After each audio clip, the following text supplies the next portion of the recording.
নবম শ্রেণীর শিক্ষার্থী বন্ধুরা, তোমাদেরকে ইজি লার্নিং এর পক্ষ থেকে স্বাগত জানাই। আজকের ভিডিওতে তোমাদের নতুন ইংরেজি বইয়ের পৃষ্ঠা নাম্বার 54 এবং 55 এর সমাধান করে দিচ্ছি, অর্থাৎ অ্যাক্টিভিটি 4.3.3 এর সমাধান করে দিচ্ছি। এখানে বলছে লেখক সম্পর্কে নিচের নোটটি পড়ো, তারপর জোড়ায় বা দলে নিচের প্রশ্নগুলোর উত্তর দাও। এখানে আমরা এই লেখক সম্পর্কে লেখাটুকু বাংলা অনুবাদ সহকারে পড়ব, তারপরে এই টেক্সট এটি অনুবাদ সহকারে পড়ব, তারপরে শেষে আমরা এই প্রশ্নগুলোর উত্তর দিব আজকের এই ভিডিওতে। তো চলো শুরু করা যাক। প্রথমত এখানে আমরা লেখক সম্পর্কে নোটটি পড়ে নিচ্ছি। Jane Austen 1775 to 1817 was a famous English author renowned for her masterpiece Pride and Prejudice. Jane Austen জন্মগ্রহণ করেছিলেন 1775-এ, মৃত্যুবরণ করেছিলেন 1817 সালে। একজন বিখ্যাত ইংরেজ লেখক ছিলেন তিনি, যিনি তার মাস্টারপিস প্রাইড অ্যান্ড প্রিজুডিস এর জন্য বিখ্যাত। মাস্টারপিস মানে হচ্ছে যে বিখ্যাত লেখনী, তার বিখ্যাত বা জনপ্রিয় লেখা প্রাইড অ্যান্ড প্রিজুডিস এর জন্য তিনি বিখ্যাত হয়েছেন। Her stories beautifully capture how people behaved and interacted in the 19th century. তার গল্পগুলি 19 শতকে লোকেরা কিভাবে আচরণ করেছিল এবং মিথস্ক্রিয়া করেছিল তা সুন্দরভাবে ক্যাপচার করে। With her clever humor and careful observations, Austen's books are still loved today. তার চতুর হাস্যরস এবং সতর্ক পর্যবেক্ষণের সাথে অস্টিনের বইগুলি আজও প্রিয়। She is considered a classic writer who understood society deeply and wrote stories that are truly special. তাকে একজন ক্লাসিক লেখক হিসেবে বিবেচনা করা হয়, যিনি সমাজকে গভীরভাবে বুঝেন এবং এমন গল্প লিখেছেন যা সত্যি বিশেষ। Pride and Prejudice by Jane Austen is a classical novel that explores society, manners and relationships with wit and charm. Jane অস্টিনের প্রাইড অ্যান্ড প্রিজুডিস হলো একটি ক্লাসিক উপন্যাস যা সমাজ, আচার ব্যবহার এবং বুদ্ধি এবং মনোমুগ্ধকর সম্পর্কের অন্বেষণ করে। এরপর আমরা টেক্সটটি পড়ে নিব। আমাদের পাঠ্য বইয়ে টেক্সট যেটুকু ছিল সেটা পড়ব, পড়ে তারপরে শেষে আমরা প্রশ্নের উত্তর করব। টেক্সট এতে এখানে বলা হয়েছিল জেন অস্টিনের একটা গল্প থেকে, উপন্যাস থেকে কিছু অংশ এখানে তুলে ধরা হয়েছিল যে mister Collins was not a sensible man, অর্থাৎ মিস্টার কলিন্স একজন বুদ্ধিমান মানুষ ছিলেন না। And the deficiency of nature had been, এবং তার ডিফিসিয়েন্সি, এখানে ডিফিসিয়েন্সি মানে হচ্ছে যে ঘাটতি, তার জন্মগতভাবে কিছু ঘাটতি আসলো, তার জন্মগতভাবে কিছু ঘাটতি ছিল বা প্রকৃতিগতভাবে তিনি বিকলাঙ্গ ছিলেন।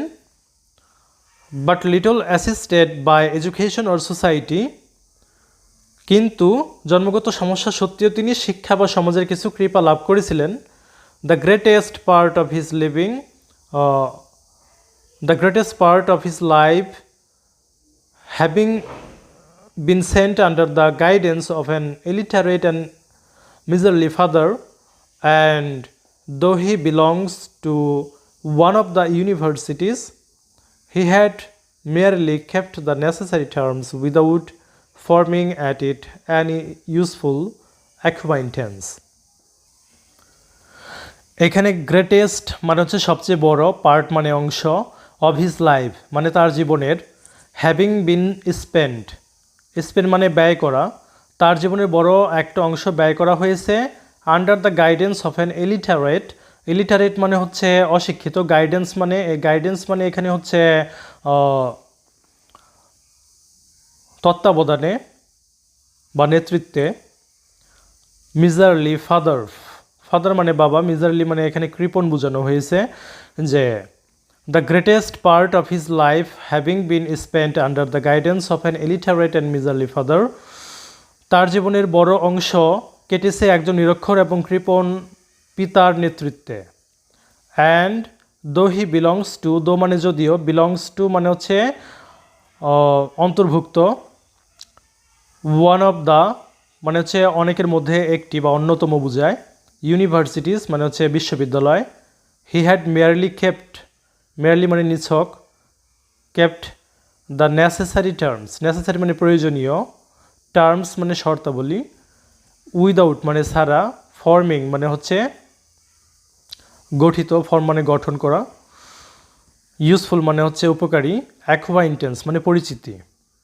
তো এখানে বলছে যে and though he belongs to one of the universities he had merely kept the necessary terms without forming at it an useful acquaintance. যদিও তিনি একটি বিশ্ববিদ্যালয়ের অন্তর্ভুক্ত ছিলেন, তবে তিনি কেবল প্রয়োজনীয় শর্তাবলী রেখেছিলেন, আর এর জন্য তিনি লোকসমাজে পরিচিতি লাভ করেননি।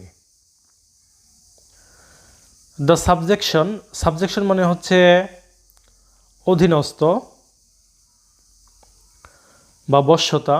The subjection in which his father had brought him up had given him originally great humility of manner.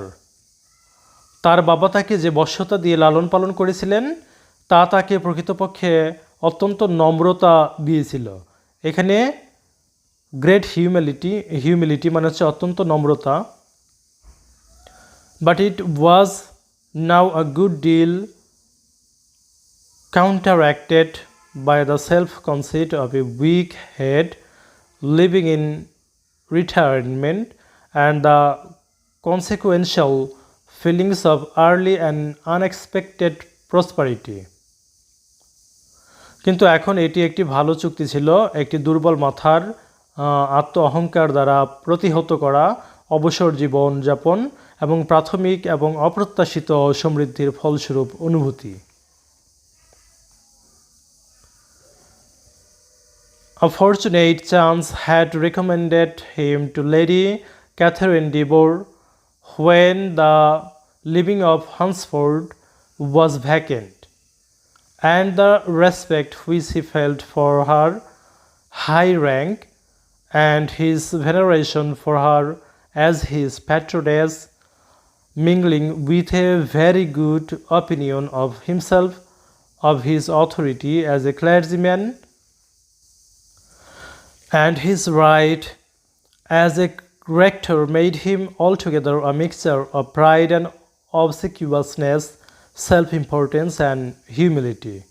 একটি সৌভাগ্যজনক সুযোগ তাকে লেডি ক্যাথারিন ডি বোরের কাছে সুপারিশ লাভ করেছিল এবং হান্সফোর্ডের জীবন রিক্ততায় পূর্ণ ছিল এবং তার পৃষ্ঠপোষক হিসেবে তার প্রতি তার শ্রদ্ধা, নিজের সম্পর্কে খুব ভালো মতামতের সাথে মিশে যাওয়া, একজন পাদ্রী হিসেবে তার কর্তৃত্ব এবং একজন ধর্মীয় প্রধান হিসেবে তার অধিকার তাকে সম্পূর্ণরূপে গৌরব ও গ্লানি এবং আত্মগরিমা ও নম্রতার এক মিশ্রণে পরিণত করেছে।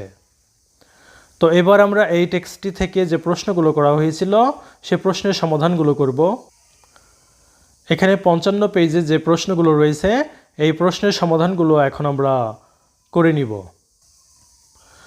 1 নম্বর প্রশ্নটি ছিল how was mister Collins childhood, mister কলিন্সের শৈশব কেমন ছিল। উত্তরে আমরা লিখেছি mister Collins past his childhood under the guidance and subjection of an illiterate and miser father. Mister Collins তার নিরক্ষর এবং কৃপণ বাবার পথ নির্দেশনায় ও বশ্যতায় ছেলেবেলা কাটিয়েছেন। বি নম্বর প্রশ্নটি ছিল এরকম how did mister Collins father influence him, mister কলিন্সের বাবা কিভাবে তাকে প্রভাবিত করেছিলেন। উত্তরে আমরা লিখেছি যে mister Collins father influenced him by controlling his belongings, mister কলিন্সের বাবা তাকে প্রভাবিত করতেন তার বিষয় সম্পত্তি নিয়ন্ত্রণ করে। সি নম্বর প্রশ্নটি ছিল এরকম what lucky event introduced mister Collins to lady Catherine de Bourgh, কোন সৌভাগ্যের ঘটনা সূত্রে mister Collins lady Catherine de বোরের সাথে পরিচিত হয়েছিলেন। উত্তরে আমরা লিখেছি যে vacancy of the post and flattery of mister Collins character introduced Mr. Collins to Lady Catherine de Bourgh. পদশূন্যতা ও মিস্টার কলিন্সের চরিত্রের চাটুকারিতা মিস্টার কলিন্সকে লেডি ক্যাথারিন ডি বোর এর সাথে পরিচয় করিয়েছে। এরপর ডি নম্বর প্রশ্নটি ছিল এরকম যে what does a mix of pride and humbleness, self importance and obedience tell us about Mister Collins. অহংকার ও নম্রতা, আত্মগরিমা ও আনুগত্যের মিশ্রণ কথাগুলো মিস্টার কলিন্স সম্পর্কে আমাদের কি বলে? উত্তরে আমরা লিখেছি যে a mix of pride and humbleness tells us that, গর্ব ও নম্রতার মিশ্রণ আমাদের বলে যে mister Collins feels proud of his social position as he studied in a university, but he shows extra respect to his superiors. Mister Collins তার সামাজিক অবস্থান নিয়ে গর্বিত কারণ তিনি বিশ্ববিদ্যালয়ে পড়াশোনা করেছেন, কিন্তু তার চাইতেও উৎকৃষ্টের প্রতি অতিরিক্ত সম্মান প্রদর্শন করেন তিনি। এরপর আরও একটু অংশ রয়েছে এই উত্তরের যে his self importance and obedience tell us that he has a high conception about himself and he acts very dutiful before the persons who hold better position than him. তার স্বগুরুত্ব ও আনুগত্য আমাদের বলে যে তার নিজের প্রতি নিজের উচ্চ ধারণা রয়েছে এবং তার চাইতে ভালো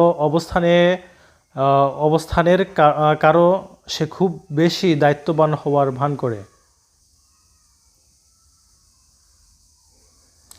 এই নম্বর প্রশ্নটি ছিল আমাদের এরকম what ideas about society might the author be expressing through mister Collins. লেখক মিস্টার কলিন্সের মাধ্যমে সমাজ সম্পর্কে কী ধারণা প্রকাশ করছেন? তো উত্তরে আমরা লিখেছি যে the author might express moral degradation through mister Collins who is a very busy clergyman with earthly matters.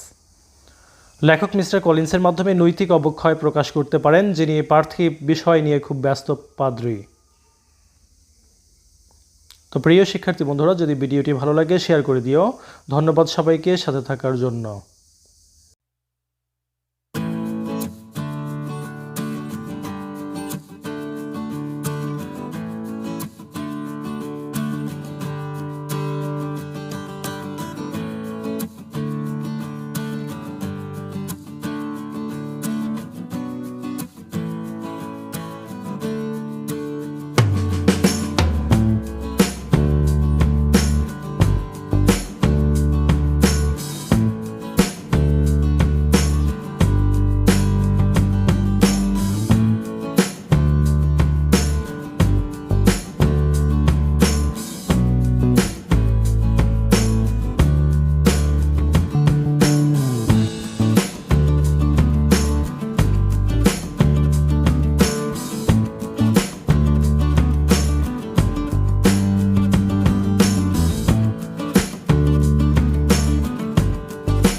Thank you.